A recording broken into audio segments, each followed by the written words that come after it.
Hello everyone, this is Yamini Tukral welcoming you to Adda 24/7 School. So बच्चों chapter 14 respiration in plants के अंदर हमने last सब topic क्या पढ़ा था? Fermentation and aerobic respiration. तो फर्मेंटेशन और एरोबिक रेस्पिरेशन के अंदर हमने देखा था कि पायरुवेट जो कि हमारा ग्लाइकोलिसिस का एंड प्रोडक्ट है उसकी डिफरेंट फेट्स क्या हैं. तो कौन कौन सी फेट्स हमने देखी थी? सबसे पहले तो lactic acid fermentation, second alcoholic fermentation और थर्ड एरोबिक रेस्पिरेशन. तो जब हम फर्मेंटेशन की बात करते हैं तो उसमें हमारा क्या आया था? Lactic acid fermentation and alcoholic fermentation, दोनों के दोनों. तो लैक्टिक एसिड फर्मेंटेशन के अंदर पायरुवेट जो है कन्वर्ट हो रहा था इनटू लैक्टिक एसिड, वो रिड्यूस हो रहा था into lactic acid by the presence of enzyme lactate dehydrogenase, और वो इथेनॉल में जा रहा था by the presence of enzyme alcohol dehydrogenase. तो ये रही हमारी फर्मेंटेशन की बात. तो फर्मेंटेशन क्या हुआ हमारे? Basically incomplete oxidation of the glucose. पर दूसरी तरफ जब वो एरोबिक कंडीशन में जा रहा है तो वो क्या होगा हमारा? Complete oxidation of glucose molecule. उसके अंदर हमने देखा कि सिट्रिक एसिड साइकिल और ईटीएस के थ्रू जो है कैसे एटीपी जनरेट होते हैं और कैसे जो पायरुवेट है वो एटीपी जनरेट करता है. तो आज के हम लोग लेक्चर में पढ़ने जा रहे हैं the respiratory balance sheet and the amphibolic pathway. कि रेस्पिरेटरी जो हमने टोटल रेस्पिरेशन का पूरे सारे प्रोसेसेस पढ़े उसकी बैलेंस शीट क्या है, नेट एटीपी हमें कितने मिले हैं और एम्फिबॉलिक पाथवे क्या है. तो स्टार्ट करते हैं. The net gain of ATP for every glucose molecule oxidized can be made only on certain assumptions. अब देखो जो ये हमारा net gain of ATP है इसको हम लोग प्रॉपरली तो डिफाइन नहीं कर सकते है ना, क्योंकि लिविंग सिस्टम के अंदर क्या क्या हो रहा है हमें इतने अच्छे से नहीं पता है ना. यही होता है ना बच्चों की हमें नहीं पता कि हमारी बॉडी के अंदर कभी कुछ चेंजेस भी आ सकते हैं या फिर थोड़ी बहुत हमारी जो एस्टिमेशन है वो गलत भी हो सकती है. तो हम कुछ अजम्पशंस के ऊपर ये नेट गेन ऑफ एटीपी निकालते हैं कि हाँ हमने कुछ चीज़ें अज्यूम कर ली कि ऐसी कंडीशंस होंगी तो ऐसे इतना एटीपी आएगा. ठीक है, तो हमने कुछ अजम्पशंस बना ली हैं जिसके बाद में हमने नेट गेन ऑफ एटीपी निकाला है. क्योंकि लिविंग थिंग्स का हम लोग एक प्रॉपर जो है लेआउट नहीं देख सकते कि हाँ ये इतना होगा और ये इतना होगा. हम लोग कुछ भी चीज़ जो है ऐसे ही नहीं बोल सकते हैं. So the net gain of ATP it is based on certain assumptions. सबसे पहली अजम्पशन क्या है कि there is a sequential orderly pathway functioning with one substrate forming the next and with glycolysis, TCA cycle and ETS pathway following one after the other. सबसे बड़ा हमारा assumption क्या है कि ये sequential manner है, एक sequence follow करता है, एक order follow करता है और एक ही substrate लेता है with one substrate. एक ही substrate जो है वो आता है. ठीक है, ये हमने सबसे पहला असम्पशन देखा है. और जैसे मैंने आपको पढ़ाया था कि ग्लाइकोलिसिस के बाद हमारी टीसीए होगी, मतलब सिट्रिक एसिड, ग्लाइकोलिसिस के बाद टीसीए और टीसीए के बाद ईटीएस. यही सीक्वेंस फॉलो करेगा ये ऑक्सीडेशन यही सीक्वेंस फॉलो करेगा. सबसे पहला असम्पशन हमारा यही है कि एक सीक्वेंशियल मैनर में चलेगा, एक ऑर्डरली मैनर में चलेगा और ये सीक्वेंस जो है फॉलो करेगा. तभी हमारे जो हम एटीपी अंदाजा लगा रहे हैं कि इतने होंगे वो उतने ही पहुंचेंगे. The NADH synthesized in glycolysis it is transferred into the mitochondria and it undergoes oxidative phosphorylation. जो NADH हमारा सिंथेसाइज हुआ किसमें? ग्लाइकोलिसिस में. वो किसमें ट्रांसफर होगा? माइटोकॉन्ड्रियल मैट्रिक्स में. वो किसमें ट्रांसफर होगा? माइटोकॉन्ड्रियल मैट्रिक्स में. और वो पूरा का पूरा ऑक्सीडेटिव फॉस्फोराइलेशन के अंडरगो करेगा. ऑक्सीडेटिव जो फॉस्फोराइलेशन है उसके थ्रू जो है वो फॉस्फोराइलेट होगा. ये हमारा सेकंड असम्पशन है. फर्स्ट असम्पशन ये रहा, सेकंड असम्पशन ये रहा. So the third assumption is none of the intermediates in the pathway they are utilized to synthesize any other compound. जो भी pathway के अंदर intermediates बने हैं वो किसी और compound को synthesize नहीं करते हैं. बट ये गलत है, ये कर सकते हैं है ना. हम किसी भी compound को नहीं रोक सकते कि वो दूसरा compound synthesize ना करे. पर हमने ये assume कर लिया है कि अगर intermediate एक बन रहा है तो वो दूसरा compound नहीं form करेगा, वो अपने वाला compound ही form करेगा. तो ये हमारा third assumption हो गया. फोर्थ assumption है only glucose is being respired, no other alternative substrate are entering the pathway at any of the intermediary stages. तो फोर्थ यानी कि लास्ट assumption हमारा यही है कि जो सबस्ट्रेट हम लोग यूज करते हैं, हम लोग कौन सा सबस्ट्रेट यूज करते हैं, ग्लूकोज यूज करते हैं, तो वही एक सबस्ट्रेट जो है वो रहता है, बाकी कुछ भी नहीं एंटर करता इंटरमीडिएटरी स्टेजेस पे, कुछ भी नहीं आता इंटरमीडिएटरी स्टेजेस पे, सिर्फ एक ही सबस्ट्रेट रहता है, वो है हमारा glucose. But these kind of assumptions are not really valid in the living system. जैसे कि मैंने आपको बोला, living system is always dynamic, मतलब कॉन्स्टेंटली चेंज होता रहता है. It is constantly changing, it is constantly changing. So all the pathways they work simultaneously. और ऐसे नहीं होगा कि एक पाथवे खत्म हुआ फिर दूसरा पाथवे शुरू हुआ. ये assumptions जो हमने बना रखी है, ये हमें भी पता है ये गलत है, पर इन assumptions के बिना हम लोग ATP कितना नेट गेन हो रहा है ये नहीं निकाल सकते. So क्या होगा इसमें, all the pathways they work simultaneously, एक के बाद एक नहीं करती है, साइड बाय साइड सारी चल रही होती है. Substrates they enter into the pathway और withdrawn from it as when they are necessary. Different substrates जो है पाथवे के अंदर आते रहते हैं और जाते रहते हैं, जैसे उनकी कंडीशन होती है, जैसे वो जरूरी होते हैं, जैसे नहीं होते हैं. एटीपी यूटिलाइज होती है और जब भी चाहिए होता है तब बनता है. एंजाइमेटिक रेट्स जो होते हैं वो बहुत सारे मीन्स के साथ कंट्रोल होते हैं. ये नहीं है कि एंजाइम सिर्फ एक ही चीज से कंट्रोल होगा, एंजाइम बहुत सारी चीजों से कंट्रोल होता है. Hence there can be a net gain of 38 ATP molecules.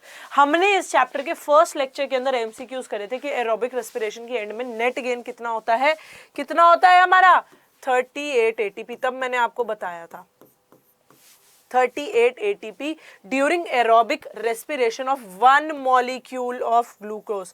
एक मॉलिक्यूल ऑफ ग्लूकोज क्या देता है, 38 ATP at the end of aerobic respiration. Aerobic respiration ध्यान में होना चाहिए, उसका मतलब है in the presence of oxygen. The fermentation accounts for only a partial breakdown of glucose.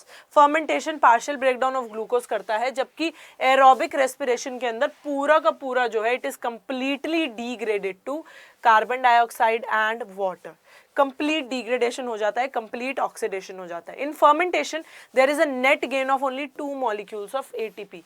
Fermentation के टाइम पे कितने ATP रहते हैं, फर्मेंटेशन के टाइम पे 2 मॉलिक्यूल्स ऑफ एटीपी रहते हैं.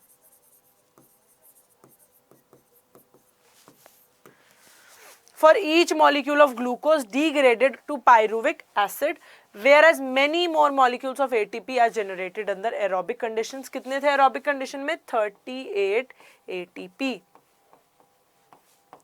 NADH is oxidized to NAD plus rather slowly in fermentation, जबकि वो रिएक्शन बहुत ही ज़्यादा विगरस होता है एरोबिक रेस्पिरेशन में. एनारोबिक रेस्पिरेशन के अंदर NADH2 जो है ऑक्सीडाइज होता है, NADH जो है ऑक्सीडाइज होता है इनटू NAD प्लस बहुत स्लोली, पर एरोबिक के अंदर ये बहुत ही ज़्यादा विगरस और फास्ट प्रोसेस होता है. Glucose is the favoured substrate for respiration. ये अब हम स्टार्ट कर रहे हैं एम्फीबोलिक पाथवे. हम देखेंगे कि एम्फीबोलिक पाथवे होता क्या है. सो कौन सा हमारा फेवर्ड सबस्ट्रेट होता है, ग्लूकोज होता है for the respiration. All the carbohydrates they are usually converted into glucose before use for respiration. कोई भी कार्बोहाइड्रेट का मॉलिक्यूल होगा, सबसे पहले वो ग्लूकोज के अंदर कन्वर्ट होगा और उसके बाद ही उसे जो है रेस्पिरेशन में यूज करेंगे. The fats needs to be broken down into glycerol and fatty acid, which is further broken down into acetyl CoA. फिर उसके बाद में वो रेस्पिरेटरी पाथवे में आते हैं. हमें कार्ब का पता चल गया कि वो किस में ब्रेक डाउन करेंगे, ग्लूकोज में. जो हमारे फैट्स हैं उनको किस में ब्रेक डाउन करना पड़ेगा, पहले glycerol plus fatty acid. Fatty acid को मैंने शॉर्ट फॉर्म में लिखा है FA करके, ठीक है. और उसके बाद में एसिटाइल कोए में कन्वर्ट होगा, जो कि अल्टीमेटली जाके किस में एंटर करेगा, हमारा TCA साइकिल में. तो फैट्स के केस में ये होगा. प्रोटीन सबसे पहले अमाइनो एसिड में करते हैं और उसके बाद में वो क्रेब साइकिल के अंदर चले जाते हैं. Proteins they are broken down into their building blocks amino acids, और फिर उसके बाद में वो TCA में एंटर कर जाते हैं. ठीक है। Break down process within living organism is called catabolism, और सिंथेसिस प्रोसेस को हम लोग क्या बोलते हैं, एनाबॉलिज्म। सो रेस्पिरेशन के अंदर क्योंकि कैटाबॉलिज्म और एनाबॉलिज्म मतलब टूट भी रहा है, बन भी रहा है, इसलिए हम लोग उसे क्या बोलते हैं, एम्फीबोलिक पाथवे। ठीक है, उसे हम क्या बोलेंगे, एम्फीबोलिक पाथवे बोलेंगे। सो देखो fats they are converted into fatty acids and glycerol, और वो किस में जाएंगे, डाईहाइड्रोक्सी एसीटोन फॉस्फेट, वो फिर आगे जाके हमारा एंटर कर जाता है इनटू द ग्लाइकोलिसिस, और ग्लाइकोलिसिस से टीसीए में। कार्बोहाइड्रेट्स ग्लूकोज से वो तो ग्लाइकोलिसिस में ही जाएंगे। प्रोटीन्स अमाइनो एसिड में टूट के सीधा कन्वर्ट किस में हो जाएगा, पायरुविक एसिड में, और पायरुविक एसिड एसिटाइल कोए में कन्वर्ट करके किस में चला जाएगा, हमारा टीसी के अंदर, टीसीए के अंदर चला जाएगा। तो ये है हमारा एम्फीबोलिक पाथवे का पूरा फेट। तो एक बार हम देख लेते हैं, बहुत ही छोटा सा हमारा टॉपिक था respiratory balance sheet and the एम्फीबोलिक pathway. पूरा कैलकुलेट नहीं करना, आपको कैलकुलेट करने की रेस्पिरेटरी बैलेंस शीट की जरूरत नहीं है, बस हमने जो है एक लमसम देखना है कि कितने एटीपी बने थे, 38 एटीपी बने थे एरोबिक रेस्पिरेशन में, और एक मॉलिक्यूल ऑफ ग्लूकोज से, और एनारोबिक में एक मॉलिक्यूल ऑफ ग्लूकोज से कितने बनते हैं, हमारे 2 बनते हैं, 2 एटीपी मॉलिक्यूल्स। सो इसके लिए हमने नेट गेन ऑफ एटीपी निकालने के लिए कुछ कुछ अजम्पशंस लगाई हैं। सबसे पहला, ये सीक्वेंशियल ऑर्डरली पाथवे होता है जिसके अंदर एक सबस्ट्रेट फॉर्म करता है नेक्स्ट सबस्ट्रेट, और उसके बाद में पहले ग्लाइकोलिसिस होता है, फिर टीसीए होता है, फिर ईटीएस होता है। सेकंड, जो एनएडीएच सिंथेसाइज होता है ग्लाइकोलिसिस के अंदर, वो ट्रांसपोर्ट होता है इनटू माइटोकॉन्ड्रिया, और फिर उसके बाद में वो ऑक्सीडेटिव फॉस्फोराइलेशन में जाता है। Next, none of the intermediates in the pathway they are utilized to synthesize any other compound. को जो भी इंटरमीडिएट ऐड होगा वो कोई और कंपाउंड जो है सिंथेसाइज नहीं करेगा, सिर्फ एक ही कंपाउंड जो है सिंथेसाइज करेगा। Next, only glucose is being respired, एक ही सबस्ट्रेट हम लोग यूज करते हैं जो कि है ग्लूकोज। पर ये अजम्पशंस ट्रू नहीं है क्योंकि ये सारे प्रोसेसेस साइमल्टेनियसली होते हैं, टीसीए, ईटीएस, ग्लाइकोलिसिस सारा एक साथ हो रहा होता है, ये नहीं है कि एक के बाद एक होता है। एटीपी जब चाहिए होता है तब आ जाता है, जब नहीं चाहिए होता तब वो नहीं बनता। बीच बीच में से इंटरमीडिएट्स जैसे जैसे चाहिए होते हैं वो रखे जाते हैं, और जैसे जैसे नहीं चाहिए होते वो विड्रॉ कर लिए जाते हैं। So net gain of 38 ATP under aerobic conditions. Fermentation क्या होता है, हमारा पार्शियल ब्रेकडाउन ऑफ ग्लूकोज होता है, जबकि एरोबिक रेस्पिरेशन क्या होता है, कंप्लीट ऑक्सीडेशन होता है, जिसमें हमारा कार्बन डाइऑक्साइड एंड वाटर बाहर निकलता है। ठीक है, in fermentation there is a net gain of ATP 2 ATP molecules, और जबकि हमारा जो एरोबिक है, एरोबिक के अंदर क्या है, 38 ATP निकलते हैं। So glucose is the favoured substrate, जो मैंने आपको बताया कि ग्लूकोज ही फेवर करते हैं, जितने भी कार्बोहाइड्रेट्स अगर वो एंटर करना चाहेंगे पहले ग्लूकोज में टूटते हैं। फैट्स जो है पहले ग्लिसरॉल और फैटी एसिड्स में टूटते हैं, फिर एसिटाइल कोए में कन्वर्ट करके टीसीए के अंदर एंटर कर जाते हैं। प्रोटीन्स जो होते हैं अमाइनो एसिड में टूट के उसके बाद में टीसीए के अंदर एंटर करते हैं। अब breaking down of the product को हम लोग क्या बोलते हैं, ब्रेकडाउन प्रोसेस को हम लोग कैटाबॉलिज्म बोलते हैं, और सिंथेसिस को एनाबॉलिज्म बोलते हैं। क्योंकि रेस्पिरेशन के अंदर दोनों हो रहे हैं तो उसे हम लोग क्या बोलते हैं, एम्फीबोलिक पाथवे बोलते हैं। तो ये हमारा एम्फीबोलिक पाथवे का पूरा एक फ्लो चार्ट है। Fats they are broken down into fatty acids and glycerol, जो कि डाईहाइड्रोक्सी एसीटोन फॉस्फेट बनाते हैं और ग्लाइकोलिसिस एंटर कर लेते हैं, नहीं तो वो सीधा यहाँ से जाएंगे और एसिटाइल कोए जाके एंटर कर लेंगे। तो 2 तरीके होते हैं फैटी एसिड्स के एंटर करने के, either through dihydroxy acetone phosphate, या फिर वो फैटी एसिड सीधा सीधा एसिटाइल कोए के साथ जाके वहां पे एंटर कर जाते हैं टीसीए में। Carbohydrates they are broken down into simple sugars और ग्लूकोज, और वो क्या करते हैं, सीधा एंटर वो तो ग्लाइकोलिसिस के थ्रू ही कर जाते हैं। और लास्ट में प्रोटीन्स के जब टूटते हैं प्रोटीन्स, तो वो किस में टूटते हैं, हमारे अमाइनो एसिड्स में टूटते हैं, जो कि पायरुविक एसिड में जाके कन्वर्ट होता है और उसके बाद में सीधा टीसीए के अंदर जाके जुड़ जाता है। तो बच्चों ये था हमारा रेस्पिरेटरी बैलेंस शीट और एम्फीबोलिक पाथवे। अब हम इससे रिलेटेड कुछ एमसीक्यूज देख लेते हैं। ठीक है, तो टीसीए साइकिल को हम और क्या बोलते हैं, ट्राई कार्बोक्सिलिक एसिड साइकिल। इस साइकिल को हम लोग और क्या बोलते हैं, A citric acid, B Krebs cycle, C both, या फिर डी नन। तो जब हम इसका सॉल्यूशन करते हैं तो हम क्या देखेंगे, इसके अंदर जो फर्स्ट प्रोडक्ट बनता है वो कौन सा होता है हमारा, जो फर्स्ट प्रोडक्ट हमारा इसके अंदर बनता है कौन सा होता है, सिट्रिक एसिड होता है ना। फर्स्ट प्रोडक्ट हमारा सिट्रिक एसिड होता है तो हम इसे सिट्रिक एसिड साइकिल्स भी बोलते हैं। सेकंड, इसका जो साइंटिस्ट थे जिन्होंने इसको डिस्कवर किया था उनका नाम था हैंस क्रेब, तो इसे हम लोग क्रेब साइकिल भी बोल सकते हैं। तो आंसर क्या होगा इसके अकॉर्डिंगली, आंसर क्या होगा, आंसर होगा हमारा option C, both citric acid cycle and Krebs cycle, दोनों ही इसके नाम है टीसीए साइकिल के। क्लियर है क्यों है, क्योंकि फर्स्ट प्रोडक्ट, जो फर्स्ट स्टेबल प्रोडक्ट इसका बनता है जो कि 6 कार्बन होता है, वो होता है हमारा सिट्रिक एसिड। किस किस के मिलने से बनता है, एसिटाइल कोए जो कि क्या होता है हमारा 2 कार्बन होता है, और उसके साथ में क्या जुड़ता है हमारा ऑक्सैलो एसिटिक एसिड जो कि हमारा 4 कार्बन होता है। तो 4 कार्बन प्लस 2 कार्बन मिलके बनाता है 6 कार्बन सिट्रिक एसिड, तभी हम लोग इसे क्या बोलते हैं, सिट्रिक एसिड साइकिल। और हैंस क्रेब ने इसे डिस्कवर किया था तो हम क्रेब साइकिल भी बोलते हैं। तो ऑप्शन सी करेक्ट है। Which is the first compound formed in the TCA cycle? अभी मैंने तुम्हें पिछले क्वेश्चन के अंदर बताया है, इसका आंसर तो मुझे मिल जाना चाहिए। आई डोंट थिंक मुझे इसका आंसर एक्सप्लेन करने की भी जरूरत है। ऑक्सैलो एसिटेट हमारा 4 कार्बन है तो ये तो नहीं होगा। सिट्रेट और आइसोसिट्रेट में से कौन सा जो है वो बनता है, नन ऑफ दी अबव भी हो सकता है, नन ऑफ दी अबव भी अब तुम लोग देखो कि हो सकता है या फिर नहीं हो सकता, हो सकता है या फिर नहीं हो सकता।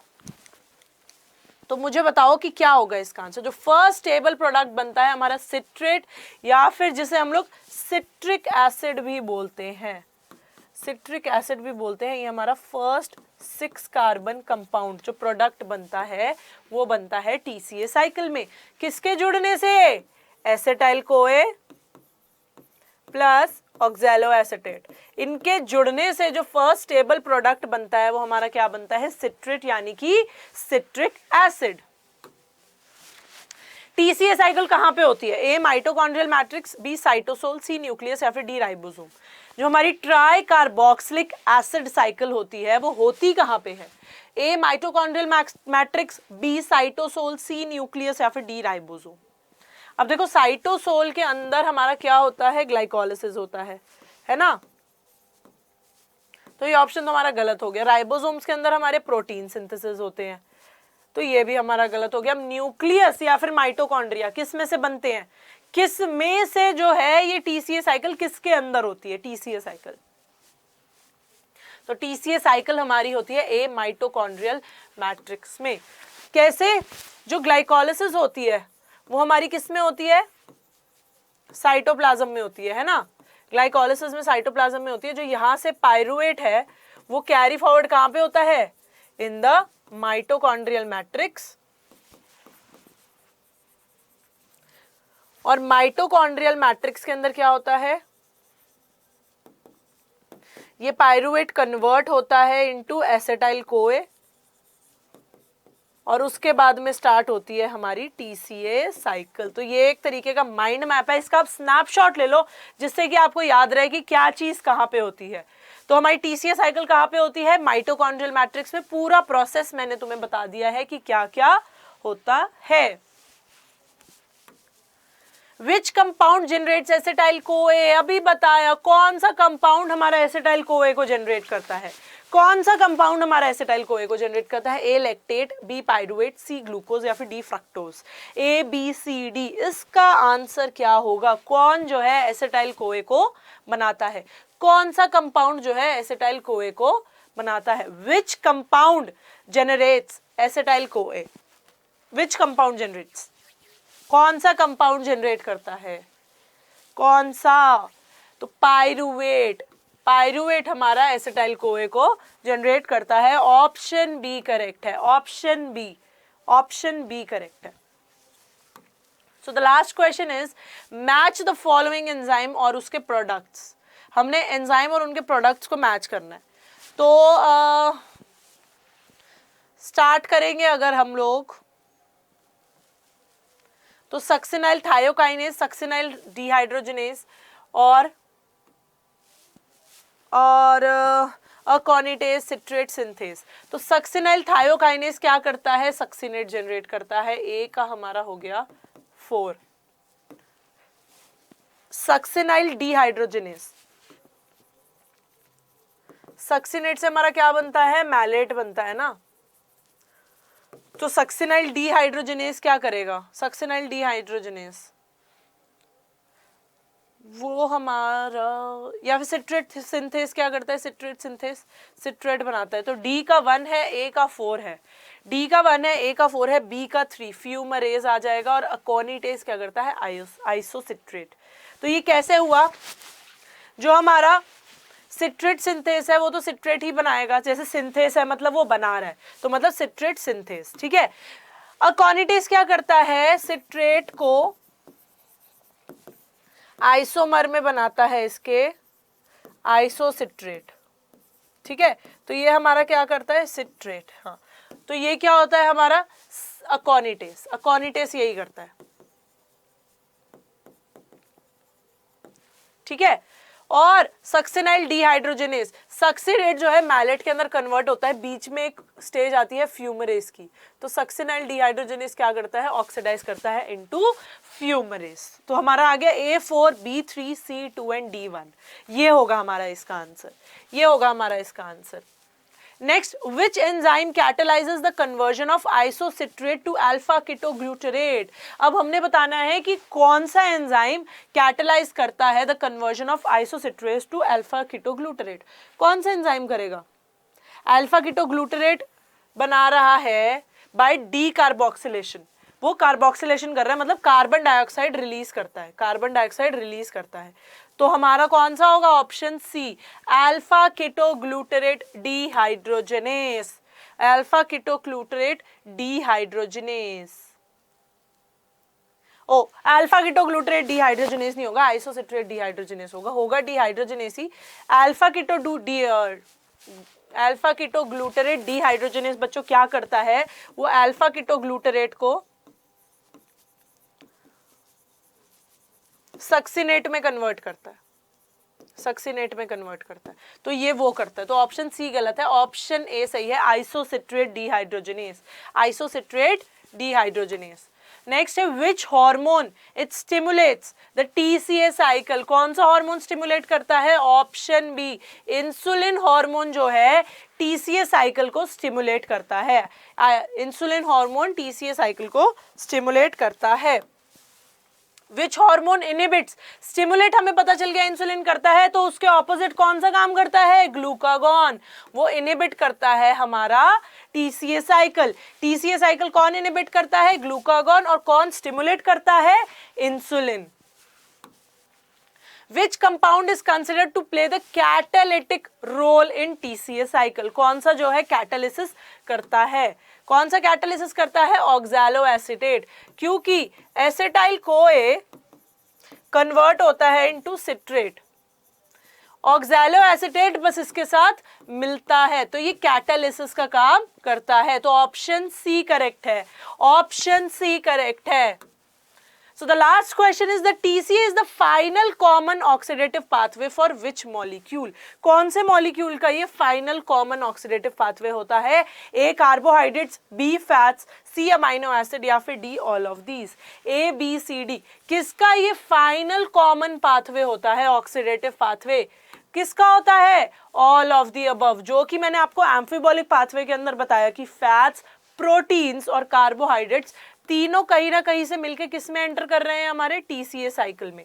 तो किसका ही कॉमन पाथवे हुआ, सारे ही सारे बायोमोलिक्यूल्स का ये कॉमन पाथवे हुआ, तो ऑप्शन डी करेक्ट है, ऑप्शन डी करेक्ट है। तो बच्चों ये था आज एम्फीबोलिक pathway and respiratory balance sheet के बारे में। नेक्स्ट क्लास के अंदर हम लोग लास्ट सब टॉपिक करेंगे रेस्पिरेटरी क्वेश्चन के बारे में। अगर आपको वीडियो पसंद आई हो तो लाइक करना, शेयर करना और सब्सक्राइब करना अड्डा 24/7 स्कूल के चैनल को। Thank you for watching the video and bye bye.